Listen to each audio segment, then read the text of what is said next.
Oke, kita mulai. Bismillahirrahmanirrahim. Assalamualaikum warahmatullahi wabarakatuh. Waalaikumsalam warahmatullahi wabarakatuh.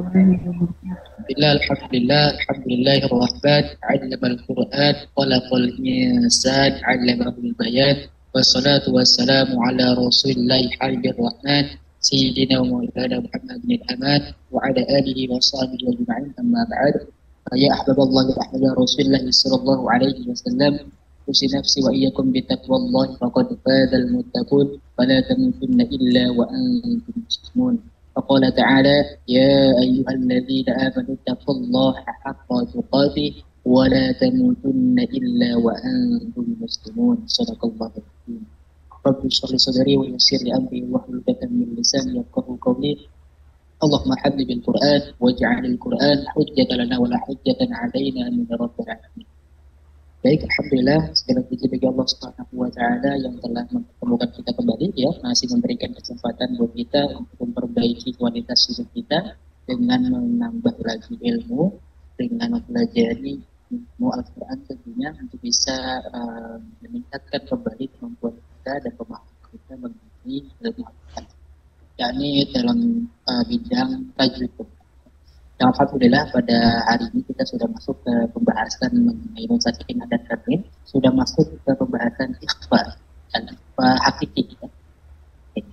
Salawat serta salam tak lupa juga tercurah kepada junjungan kita, suri tauladan kita Nabi Muhammad sallallahu alaihi wasallam serta keluarganya, para sahabatnya, dan mudah-mudahan kita sebagai pengikutnya bisa mendapatkan syafaat yaumil kiamat nanti, amin ya rabbal alamin.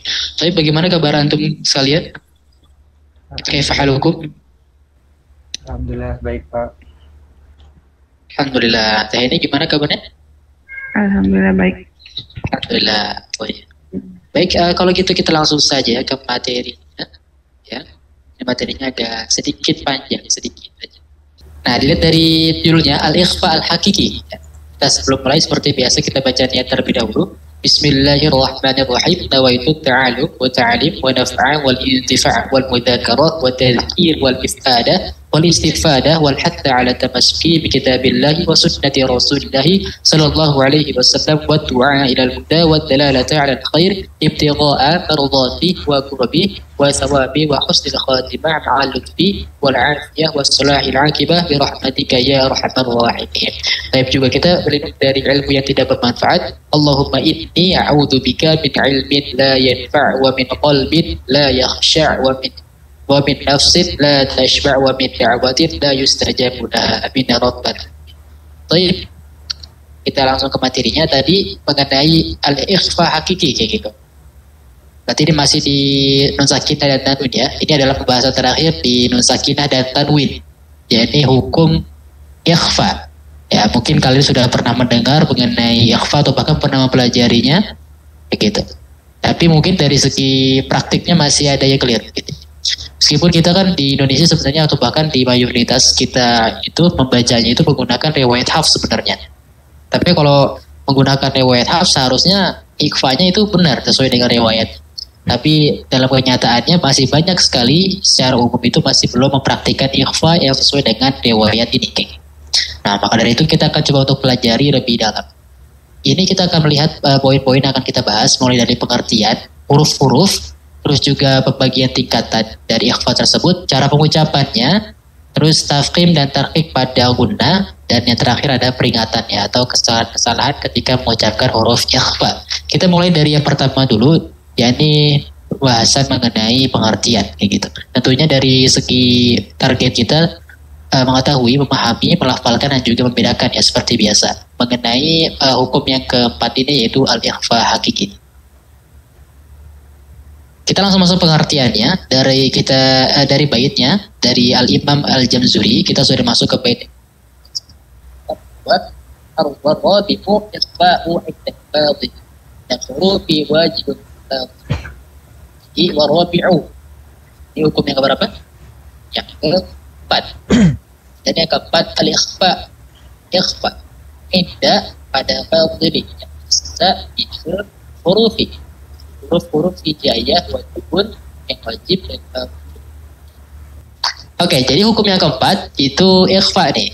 Jadi kan kemarin kita udah bahas mengenai idhar, lalu idgham, dan dan yang terakhir adalah iqlab.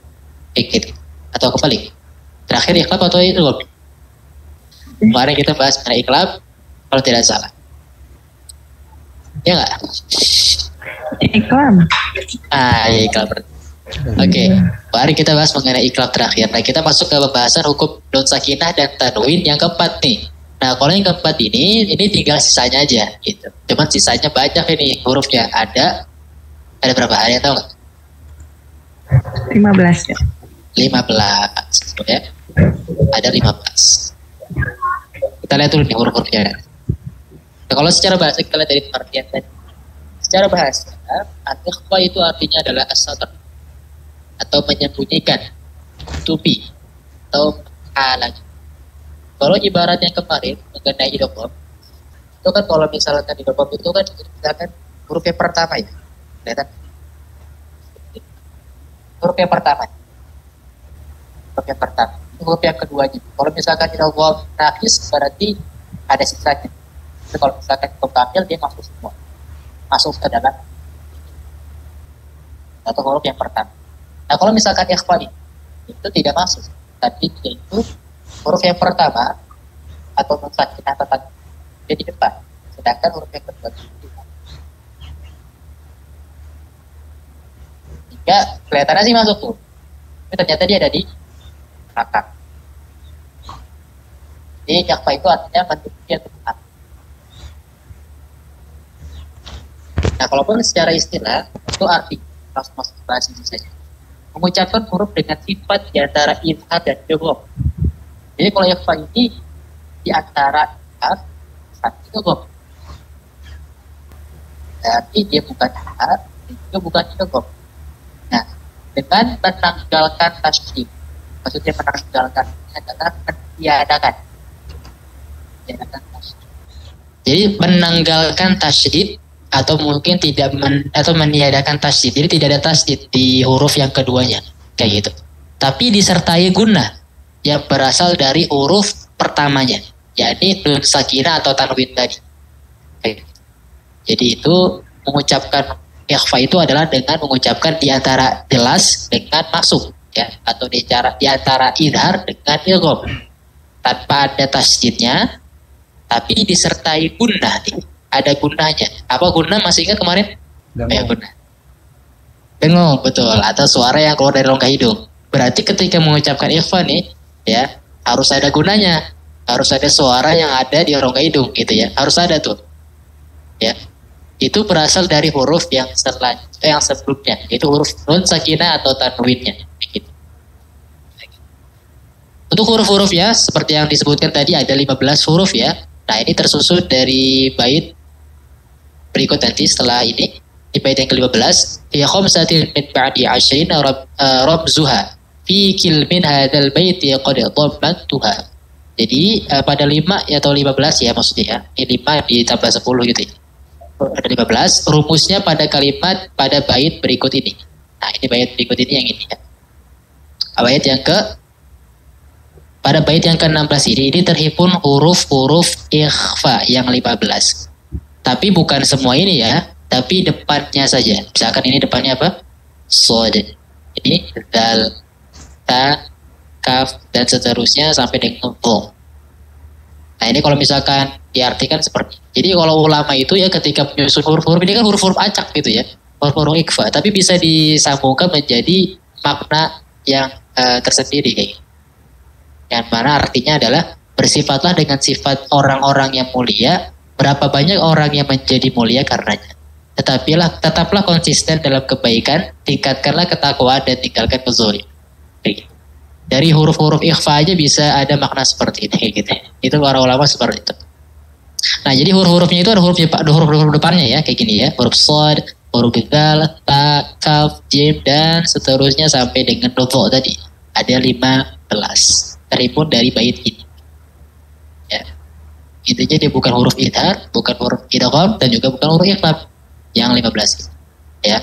Atau udah tahu ya huruf-hurufnya ya, tanpa mungkin dihafal kayak gitu ya. Ini huruf ikhfa. Jadi kalau misalkan ketemu huruf-huruf ini nih ke-15 ini, maka dibacanya samar kayak gitu. Nggak jelas ya. Samar itu nggak jelas ya. Jadi kalau misalkan, tapi kalau ini kalau misalkan antum ngambil pendapatnya Ja'far yang kemarin itu, yang misalkan huruf kho sama ghoin masuk ke bagian lidah, kan kalau kita nih pendapat kita itu ngambil yang dia itu masuk ke dalam tenggorokan, kho sama ghoin, yang di adenal, yang di akar lidah bertemu dengan ufula. Nah itu kan kho sama ghoin di situ kalau kita. Tapi kalau yang pendapat Ja'far, beliau itu memasukkan itu ke dalam bagian lidah sehingga dia masuk ke dalam ikhfa kayak gitu. Nah kalau kita enggak ya, huruf kho sama ghoin tidak termasuk ke dalam lidah sehingga tidak termasuk ke dalam huruf-huruf ikhfa kayak gitu. Ya, jadi huruf ikhfa hanya ini saja. Nah, ketika untuk bertemu dengan huruf ini, huruf shad atau huruf dzal atau huruf tsa, itu masing-masing kesamarannya berbeda ya. Enggak semuanya sama. Nah, kebanyakan keliruannya itu adalah untuk orang-orang awam adalah membacanya ya memang samar, cuman sama semua, mensamaratakan kayak gitu. Nah, apakah ini boleh? Sebenarnya boleh. Karena memang ada riwayat yang juga meriwayatkan seperti mensamaratakan. Tapi kalau itu hanya sebagian saja, sebagian kecil saja kayak gitu. Tapi kalau mayoritas ulama sepakat semuanya menggunakan ada tingkatan-tingkatannya yang akan kita bahas sebagai berikut ini. Nah, pembagian tingkatan ikhfa. Jadi ikhfa itu kalau dari segi makhraj itu tempat keluar kan, itu ada 3. Ada 3. Yang pertama adalah ikhfa akrob, ya, akrob. Akrob itu artinya dekat, ya, sahabat akrab. Nah, akrab kan dekat, ya, kayak gitu. Akrob itu bahasa Arab ya, artinya dekat. Berarti kalau ikhfa akrob berarti ikhfanya dekat. Maksudnya apa? Kita patokannya nun sakinah ya. Nun sakinah itu makhrajnya di ujung lidah, oke? Dia di ujung lidah. Berarti yang dekat dengan ujung lidah itu masuknya ikhfa akrob. Huruf-huruf ikhfa yang tadi tuh yang 15 tuh, yang makhrajnya dekat dengan ujung lidah tadi itu huruf nun, maka dia termasuk golongan ikhfa akrob. Yang kedua ada ikhfa ab'ad, ya, ab'ad jauh, ab'ad jauh, ya. Pertama akrob, yang kedua ab'ad, atau boleh tulis tuh kalau misalnya, ini penting soalnya akan diulang-ulang gitu ya. Ikhfa yang kedua adalah ab'ad, yaitu jauh. Gitu. Maksudnya apa? Jauh dari makhrajnya nun. Tadi makhrajnya nun di ujung lidah. Nah ini berarti jauh nih. Dari yang ke-15 tadi itu, yang mana nih yang makhrajnya jauh? Gitu. Nah itu ya yang termasuk ke dalam ikhfa ab'ad. Jadi kita lihat bahas dulu satu persatu. Nanti yang ketiganya adalah ikhfa ausat ya, atau pertengahan. Ausat kan wasit ya, wasit kan dari kata ausat, yaitu penengah. Berarti artinya dia pertengahan. Berarti dia itu nggak jauh, nggak juga dekat, tengah-tengah. Nah itu akan ada konsekuensinya. Kalau yang dekat nih ikhfa akrob nih, itu berarti ikhfanya dekat dengan makhrajnya sinun. Nah dia itu cuma ada 3 huruf nih, yaitu ta, dal, sama to. Ya, ta, dal, to. Ketiga huruf ini itu makhrajnya sangat dekat dengan makhrajnya nun, ya. Di mana coba makhrajnya nih? Anak mau tanya. Seingat gak nih mengenai makhraj? Ta sama dal sama to. Ini makhrajnya sama apa beda nih? Ta, dal, to. Gitu loh deh. Makhrajnya sama atau beda? Sama. Sama. Persis atau ada sedikit perbedaan?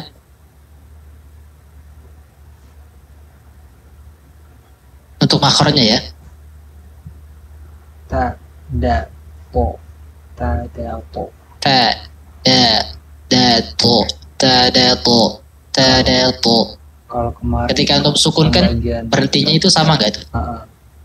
Kemarin pembagian lidah kayaknya sama ya Pak. Sama, Jadi betul. satu. Ya, iya betul, jadi satu. Jadi ta, dal, to itu sama persis. Yaitu di mana ujung lidah bertemu dengan belakang yang pangkal dari atas. Itu ta, dal, to di situ. Jadi kalau untuk nyebutin ta, dal, to tepatnya di situ ujung lidah bertemu dengan pangkal dari atas. Nah itu kan makhrajnya dekat sama nun. Nun kan di ujung lidah. Cuman bedanya kalau nun itu dia itu ujung lidahnya bertemu dengan langit. Itu doang. Itu dia deket banget. Nah, nanti ada derajatnya lagi, yaitu derajat kesamaran. Jadi kalau untuk yang akrab, ya semakin kata kuncinya kalau dia semakin dekat, maka dia semakin samar, semakin gak jelas. Apa yang gak jelasnya? Ya kedua huruf itu nun mati atau tak bertemu dengan ketiga huruf ini itu semakin tidak jelas. Ya, jadi dia derajatnya a'la itu tinggi, maksudnya kesamarannya tinggi. Anta ada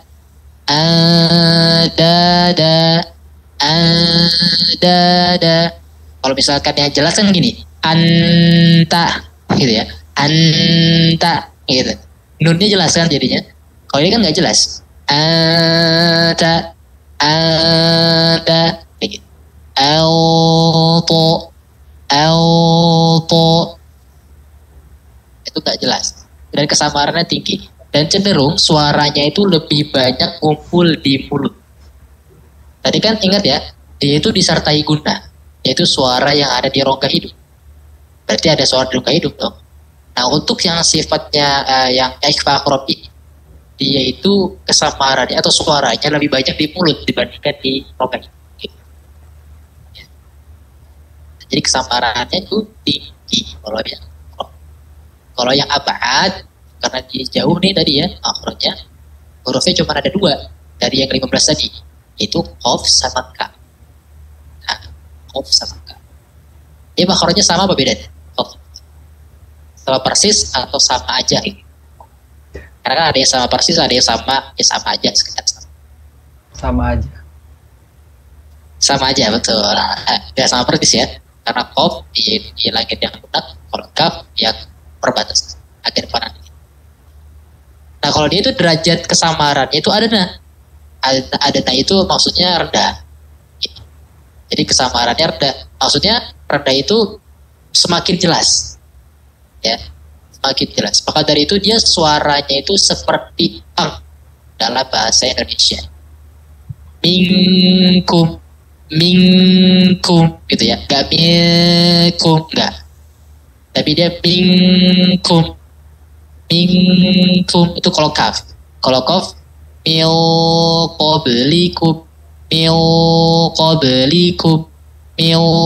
qablikum bisa bedakan nggak antara kaf sama qaf? Kalau kaf dia minkum.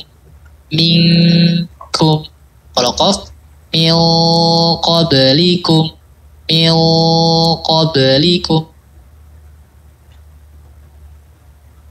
Ada yang bisa bedain? Apa bedanya kira-kira dari kaf sama qaf tadi? Sama-sama ang, cuma ada bedanya pasti. Mungkin karena apa yang membedakan? Qaf itu tebal ya Pak, jadi dia kayak mengikuti biar siap-siap masuk gitu ke qafnya mil. Betul, Masya Allah, 100. Betul ya. Jadi itu qaf punya sifat tebal, gitu sehingga dia harus mengikuti makhrajnya qaf. Benar. Kalau misalkan Irfan ya. Jadi ini lagi ingat ya. Jadi huruf ikhfa itu atau hukum ikhfa itu dia itu harus mencerminkan huruf selanjutnya.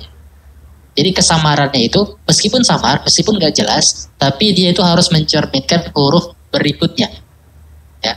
Jadi contoh misalkan qaf tadi ya, dia itu punya sifat isti'lah atau tebal. Jadi harus mencerminkan sifat qaf tadi. Dan juga kita harus mendekatkan ke makhrajnya qaf. Ya. Untuk yang abad, kita harus mendekatkan ke makhrajnya qaf ketika mengucapkan ikhfa tadi. Milko. Kalau kaf juga mendekatkan ke makhrajnya kaf. Minkum. Kayak gitu. Ya. Tapi kalau yang akrab tadi nih, tak dalto itu tidak perlu didekatkan ke makhrajnya. Jadi cukup dia itu berada di dasar mulut aja, lidahnya. Biasa aja gitu. Jadi nggak usah dideketin ke ta ya, nggak usah maju-maju ke ujung lidah tadi, nggak usah maju-maju ke ujung gigi seri atas tadi ya, tidak perlu. Dia di bawah aja tetap, biar kesamarannya itu tinggi. Nah itu yang apa? Yang terakhir, yang fausat nih, pertengahan. Nah berarti ini hurufnya paling banyak dia. Ada berapa nih? Ada 10 kalau ya ada 10 ya. Jadi kan dia 3 tambah 2 sama dengan 5, ditambah ini berarti 10. Nah kalau misalkan ketemu huruf-huruf yang ausat ini nih, sa, jim, dal, zai, vo, so, bod, fa, sin, shin itu kesamarannya pertengahan. Kayak gitu. Kesamarannya, derajat kesamarannya tengah-tengah. Gimana tengah-tengah? Jadi antum deketin ke makhrajnya ini nih, huruf-huruf ini. Contoh misalkan yang gampang aja deh, fa aja deh. Fa makhrajnya di batun syafa, di perut bibir. Jadi antum tempelin ke makhraj, tapi jangan sampai ditekan. Cukup nyentuh sedikit aja. Fa,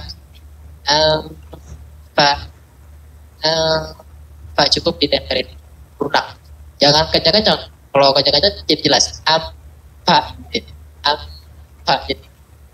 Jadi bukan ikhfa lagi kan. Jadi masuknya idgham. Jadi kalau yang ini nih, huruf-huruf yang ke-10 ini, antum deketin ke makhrajnya, kayak misalkan ta ya, ta itu di ujungnya, ta, deketin ke makhrajnya. Jadi jangan seperti ta tadi, jadi jadi kesamaran. Ya atur aja ke makhrajnya masing-masing ke 10 huruf ini. Dan itu penting kan kemarin awal-awal kita belajar makhraj nih. Jadi kalau misalkan kemarin makhrajnya lupa, nah harus diingatin lagi. Itu karena ini masuk ke ini kayak gini, ke materi ini. Udah masih ingat semua makhrajnya.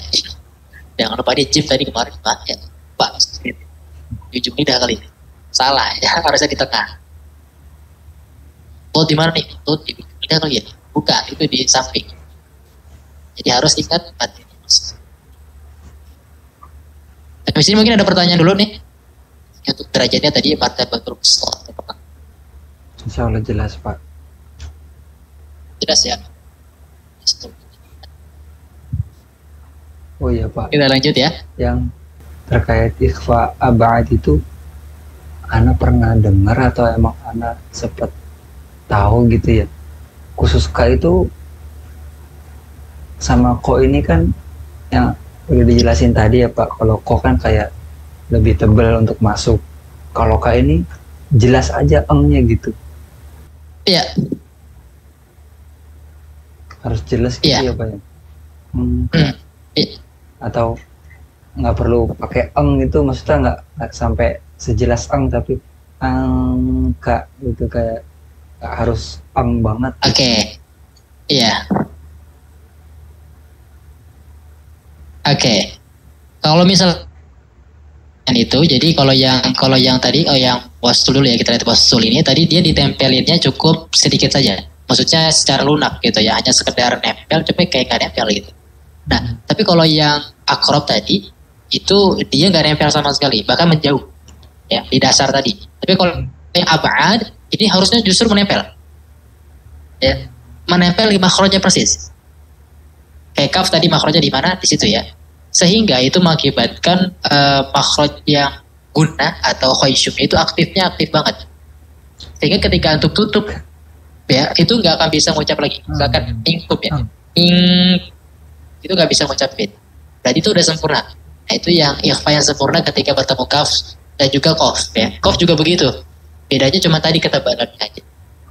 Jangan antum berikan celah. Kalau antum berikan celah nanti jadi masuknya bukan abad lagi, tapi jadi yang pertengahan. Oke. Ya, untuk tempelkan aja ke makhrajnya qaf atau kaf. Nampak, dia mengerti. Jelas ya? Oh ya.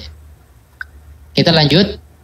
Ini pembagian tingkatan ikhfa tadi. Untuk yang tadi ikhfa aqrab kesamaran tinggi, kita coba kan ini ada contohnya.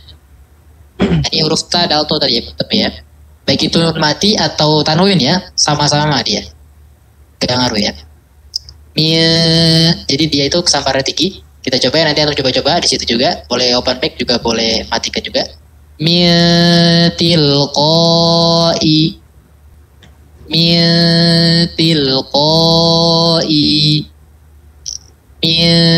kayak gitu.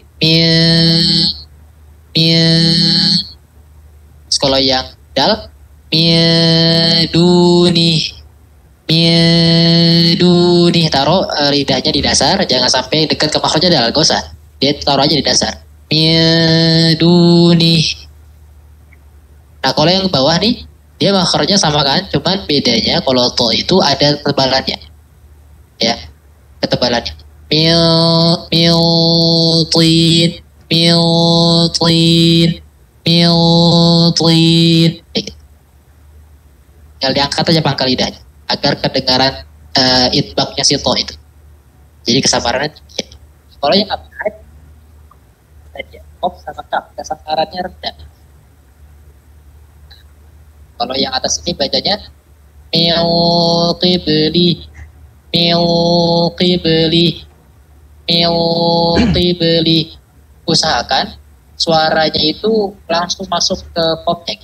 Jadi jangan diperlambat begitu. Ada suara perpindahannya itu. Jangan sampai ada suara perpindahan. Langsung masuk ke pop. Milqibali, milqibali. Kalau yang kaf gampang ya. Kayak ang aja. Kalau kaf udah hajar aja kayak ang. Kayak untuk ucapin mingkep sama persis. Mingkep sama kulli makan. Jangan lupa ya, antum tahan. Ya ketika ikhfa ini antum kan tadi disertai dengan nah, maka ketika harus ditahan. Tahannya berapa lama? Tahannya ya sekedar tadi ya. Karena ketika kita belajar itu dua harokat guna. Lebih panjang dua harokatnya guna atau dua harokatnya mad? Dua harokatnya guna lebih panjang atau dua harokatnya mad? Lebih panjang mad, Pak. Ya. Lebih panjang adalah harokatnya guna. Misalkan dua harokatnya mad ya. Ba sama na itu harus lebih panjang dibandingkan ba. Itu dua harokatnya guna kayak lebih panjang sedikit. Ketika untuk menahan ini panjangnya segitu ya. Kalau ini jadi sama. Dan terakhir kalau yang deketin ke makhrajnya masing-masing. Kata di dah. Takulat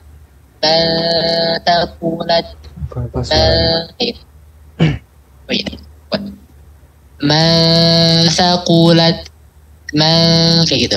Kalau jim berarti dekatin ke makhrajnya jim, yaitu di tengah. Ju' kayak gitu. Dan seterusnya. Begitu pula tot, kalau tot tebal ya sampai sod ya. Jangan lupa.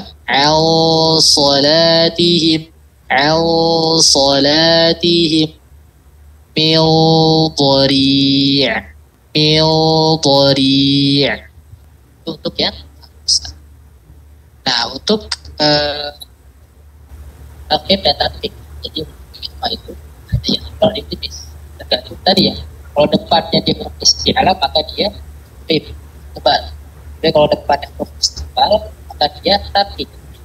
Gunanya ya atau mil kata dia. Kalau mil kan berarti ketahuan itu. Jadi pakai mil jadi tanah isti'ala dan jadi tebal karena nah pada huruf-huruf isti'ala dan jangan tebalkan pada huruf lain. Pada paham isti'ala ya. Suara Pak. Suara. Oh iya suaranya udah lupa ya. Hilang. Ya. Gak biasa kalau pegang-pegang gitu. Oke gitu ya. Jadi untuk contohnya atau prakteknya nanti kita lagi saja. Nanti anda dekat. Ini antum udah tahu ya mengenai materinya. Ada ketamarannya itu beda-beda. Antara yang akrob, abad, sama yang ausas. Gitu. Dan cara pengucapannya ini untuk kesimpulannya persiapkan mulut pada makhraj berikutnya. Ini untuk yang akrob tadi ya. Jadi kalau ikhfa akrob tadi yang dekat tadi itu deketin ke makhrajnya yang huruf berikutnya. Ya bukan akrob ya. Ya ausat sama yang abad. Kalau yang abad justru harus ditempelin. Yang kedua, mengalirkan suara dari khayshum. Nah ini semuanya ya, dari ikhfa akrob, ausat sama abad tadi semuanya harus mengalir dari khayshum. Cuman kadarnya. Kalau yang akrob lebih sedikit, yang digunanya itu yang di al-khayshum. Karena dia kesabaran tinggi ya. Kalau yang mastul itu pertengahan. Mereka dia 50. Al-khayshum. Kalau yang abad justru lebih banyak ya, 100% di khayshum.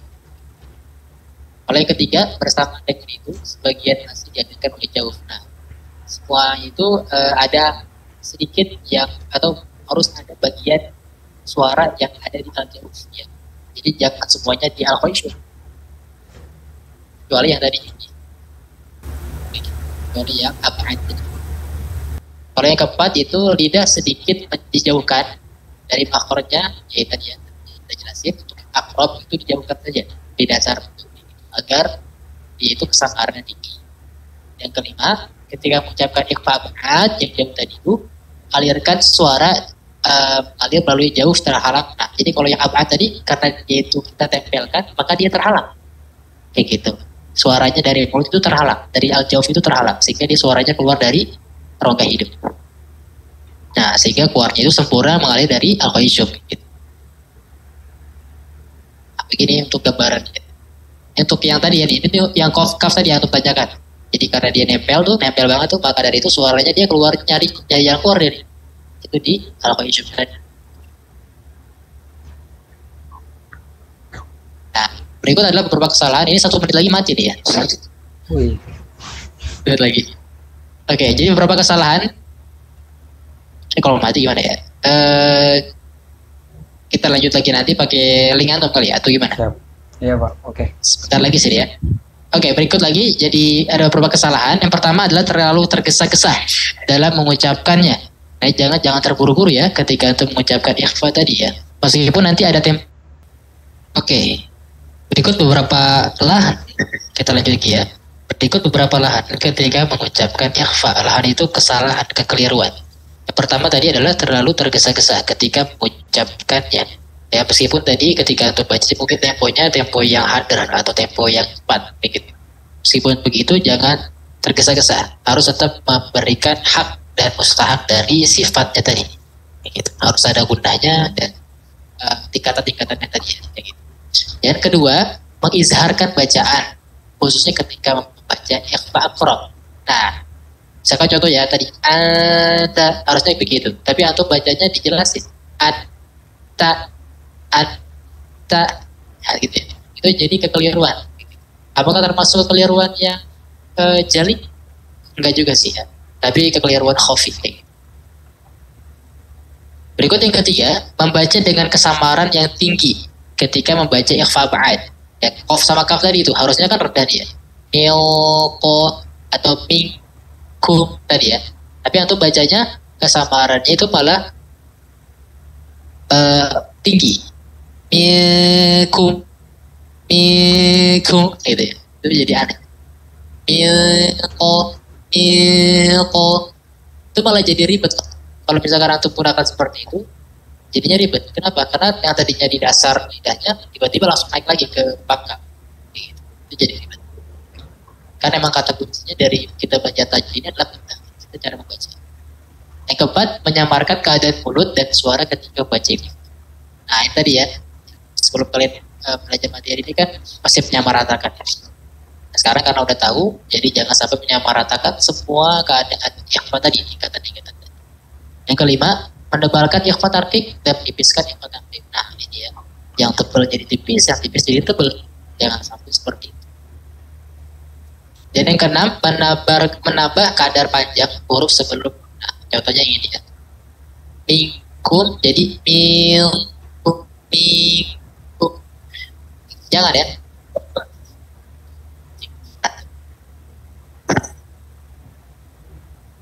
Ah, ya itu ya. Jadi jangan dipanjangkan. Biasanya ini kalau misalkan lagi di kalimat ya mikir nih huruf selanjutnya apa gitu, atau bukan, hidar atau bukan, biasanya mikir dulu jadinya panjang. Jangan. Mungkin itu saja untuk materinya. Ada pertanyaan mungkin? Cukup. Gimana? Cukup ya? Oh iya. Kalau cukup jelas, nanti pas di talakinya berarti mungkin tinggal perbanyak lagi. Berarti masih baik, ini untuk kuisnya. Kita akan matikan ini. Ya kan? Cari ayat idhar 1 idgham bi gunnah 1. Idgham ila gunnah. Kurang terdengar suaranya. Oh, cari seperti kemarin, cari ayat yang dihukum izhar 1 ya. idgham biguna 1 ayat saja. Idgham bilaguna juga 1 ayat saja. Iqlab 1. Nah, ikhfa ini masing-masing harus 1 ya. Atau harus tetap baik yang akrab sama apa. Oke. Lihat kasih keterangan ini apa, ini yang besar, ini yang kronik. Ya, yang penting juga harus digarisbawahi ya, yang mana hukumnya. Takutnya atau mungkin dibuletin boleh kalau misalkan di skrip. Ya. Dan juga untuk yang biguna tadi, biguna sama bilaguna, itu saya keterangan, yaitu nakis atau kami. Banyak kawan. Oh ya, tadi untuk yang ini ya, hukum ikhfa ini, dia itu untuk ditulisan di mushaf, di tambahan. Tulisan di mushaf, terutama di standar internasional yang atau pakai itu, yang standar Madinah itu tanda bacanya itu sama seperti idgham nakis. Sama persis. Kenapa sama seperti idgham nakis ya? Idgham nakis kan idgham yang itu masuk, cuman masih ada itu ya, masih ada sisanya ya. Kenapa masih ada sisanya? Maksudnya masih termasuk ke dalam idgham nakis gitu ya. Kenapa nggak idgham kamil gitu tanda bacanya? Karena dia sama persis seperti idgham nakis. Ya, masih ada sisanya. Cuman bedanya kalau ikhfa itu lebih dominan huruf pertama. Kalau idgham nakis dia itu kan huruf yang lebih dominan huruf yang kedua. Contoh ya. Mayyasha, iyanya kan yang lebih dominan kan dibandingkan nunnya. Mayyasha. Nah, kalau ikhfa kan lebih dominan nun ya. Anta, tanya nggak terlalu kelihatan kan? Anta kayak gini. Nah, itu ini. Kalau gitu kita tutup dengan kafaaratul majelis. Subhanakallahumma wa bihamdika asyhadu an la ilaha illa anta astaghfiruka wa atubu ilaik. Hadza wa sallallahu nabiyina Muhammadin wa ala alihi wasallam. Ana kurang lebihnya mohon maaf ya. Assalamualaikum warahmatullahi wabarakatuh. Waalaikumsalam warahmatullahi wabarakatuh. Jazakallahu khair Pak. Ya Pak, ya.